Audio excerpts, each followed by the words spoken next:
Hey guys, selamat datang di channel YouTube Demanda, tempat kamu belajar segala sesuatu tentang dropshipping. Di video kali ini kita akan belajar sesuatu tentang WhatsApp.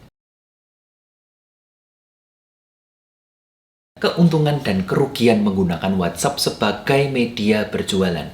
Sebagai dropshipper, kita seharusnya berjualan di WhatsApp. Karena WhatsApp ini dipakai hampir semua orang Indonesia. Orang yang ngomong dirinya gaptek pun, dia pasti bisa pakai WhatsApp. Otomatis, kalau kita jualan di WhatsApp, barang-barang dagangan kita itu kesempatannya untuk muncul di hadapan customer-customer kita sangat tinggi sekali. Nah, berjualan di WhatsApp sendiri ada banyak keuntungannya. Keuntungan yang pertama nih, kita udah kenal sama customer kita. Orang yang ada di kontak WhatsApp kita pasti mengenal. Atau minimal kita pernah ketemu, kita pernah melihat mukanya mereka, dan kita pernah bertukar nomor telepon. Terus kenapa kalau kita kenal sama customer kita? Kita bisa memanfaatkan dua perasaan. Yang pertama adalah trust. Customer udah tahu siapa kamu, customer udah pernah ngeliat kamu, jadi dia lebih percaya belanja di kamu. Toh kalau ada masalah, dia akan mengontak kamu. Dan sebagai seller yang bertanggung jawab, seller yang baik, kalau sampai ada masalah di barangnya, kamu harus bertanggung jawab juga. Kamu harus mengurus sampai masalah itu selesai. Selain trust, kamu juga bisa memanfaatkan rasa sungkan mereka. Kalau mereka belanja ke orang yang nggak mereka kenal, maka mereka nggak akan sungkan untuk menawar. Tapi kalau mereka kenal kamu, mereka belanja di kamu, rasa sungkan ini ada. Mereka akan tetap menawar, ya, tapi minimal harganya nggak akan ngawur. Penawarannya akan wajar. Kelebihan kedua berjualan di WhatsApp adalah gampang melakukan follow up.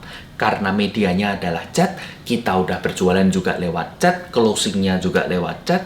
Pada saat kita follow up, kita tinggal chat orang tersebut. Jadi kita bisa langsung tanya, gimana kabarnya, gimana barangnya udah sampai atau belum, apakah ada rusak, apakah ada cacat, kamu suka nggak sama barangnya. Kalau kamu suka, boleh nggak minta testimonialnya, boleh nggak minta real pic-nya, gambarnya. Jadi setiap kali kamu punya penjualan, kamu bisa mendapatkan senjata untuk berjualan di next-nya. Karena kamu punya testimonial dan kamu punya real pic. Kelebihan ketiga berjualan di WhatsApp, gratis dan mudah. Yang namanya WhatsApp, nggak perlu bayar kan? Tinggal masuk App Store, tinggal masuk Play Store, download WhatsApp, kita install, selesai, kita bisa pakai. Cara pakainya pun mudah sekali. Kita udah biasa, customer kita juga udah biasa, bahkan orang-orang yang ngomong dirinya gaptek, pasti bisa pakai WhatsApp. Nah, karena kamu bisa menggunakan WhatsApp, pelangganmu juga bisa menggunakan WhatsApp. Maka alangkah baiknya kamu berjualan juga di WhatsApp. Kelebihan yang keempat, ada yang namanya fitur status WhatsApp. Fitur ini sangat penting ya, karena ini seperti etalasenya kita. Jadi kita bisa upload gambar dari dagangan kita, lalu gambar ini suatu saat akan hilang. Fitur ini menjadi sangat penting ya, karena kalau kita berjualannya secara langsung lewat chat atau lewat grup, ini lama-lama bisa jadi annoying. Apalagi kalau kita sekali chat, kita menawarkan 5-10 produk. Orang bisa merasa risih. Orang akan ngomong, ini orang kok jualan terus sih? Lama-lama di-block, lama-lama di-mark sebagai spam. Pada akhirnya kita nggak bisa jualan. Tapi kalau kita pakai WhatsApp status, ini kan adalah etalasenya kita. Jadi orang bebas mau melihat kapanpun. Nah, kalau mereka suka, mereka akan kontak kita. Jadi nggak ada spamming di sini. Kalau ada kelebihannya, tentunya berjualan di WhatsApp itu juga punya kekurangan. Sebetulnya saya nggak ngomong kekurangan atau kerugian ya. Sebetulnya ini adalah tantangan. Tantangan pertama adalah jumlah kontak kamu. Yang namanya kontak di WhatsApp itu kan teman-temanmu sendiri ya. Jadi akan sangat susah kita menambahkan kontak tersebut kalau kita mau menjaring pasar yang baru. Jadi kolamnya itu sebetulnya nggak gede, tapi kita mengenal kolamnya. Kita bisa atasi hal ini dengan yang pertama, networking. Memang kita berusaha menambah kontak WhatsApp kita dengan add phone number sebanyak mungkin, kita kenalan dengan sebanyak mungkin orang. Tentunya ini kurang efektif ya, kalau kita setiap hari harus ketemu 10-20 orang baru, terus kapan kita berjualan? Cara yang kedua adalah dengan share produk yang sifatnya seasonal, sifatnya berganti. Ada musimnya, seperti sepatu, seperti baju, seperti topi. Karena setiap customermu itu sebetulnya punya potensi untuk menjadi pelanggan. bukan hanya customer. Artinya pelanggan adalah mereka bisa membeli berkali-kali di kamu. Makanya kita bisa menawarkan produk-produk yang emang beda, yang kemungkinan mereka suka tapi berbeda jenis. Tantangan yang kedua, yang namanya berjualan di WhatsApp, artinya kita berjualan lewat chat, bukan lewat interface atau lewat platform yang tinggal tap, lalu kita bisa beli. Memang kalau kita bandingin sama marketplace, itu sebetulnya mirip banget loh. Karena di marketplace, walaupun kita sudah diberikan deskripsi, informasi sedetil mungkin, tapi orang Indonesia memang pada dasarnya lebih nyaman untuk chat duluan. Makanya di sana pun pakai chat.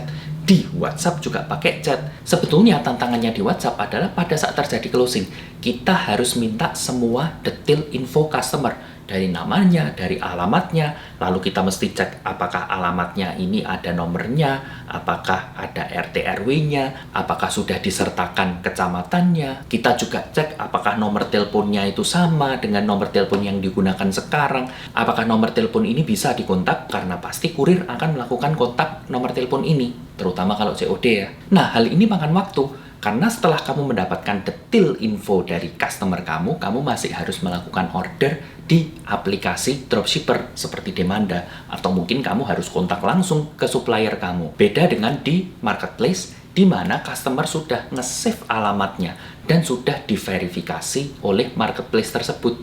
Jadi dia tinggal pesan, maka barang langsung diantar. Waktu prosesnya lebih singkat. Tantangan yang ketiga adalah proses tawar-menawar. Karena kita jualannya lewat chatting, pasti ada proses tawar-menawar. Mutlak pasti ada. Jadi ini harus kita masukkan ke kepala kita. Yang namanya customer menawar, itu wajar. Nggak ada masalah sama sekali. Yang harus kita lakukan adalah gimana kita bisa pintar-pintar negosiasi.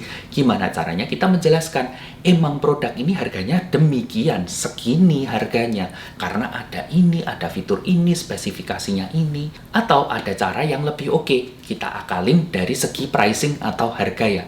Misalkan gini, harga produk kamu plus ongkirnya adalah 50.000. Kamu kepingin punya cuan, kamu kepingin punya profit 20.000. Jadi harga yang harus kamu tawarkan ke customer kamu berapa? Apakah 70.000? Jangan, mulai dari 90.000, 80.000. Ini supaya nanti pada saat harga barang itu ditawar, kamu punya ruang untuk menurunkan harga. Jadi seolah-olah customer menang. Customer merasa, oke, saya berhasil menawar. Harganya turun dari 90.000 ke 70.000. Customer senang, kamu juga senang. Karena sebetulnya cuan atau profit yang kamu targetkan adalah 20.000. Oke, sampai sini dulu videonya. Hopefully ini bisa menjadi something yang useful ya, yang berguna buat kamu. Kalau kamu suka konten-konten seperti ini, jangan lupa like, jangan lupa subscribe, dan jangan lupa nyalakan notifikasinya. Selamat berjualan, semoga sukses selalu.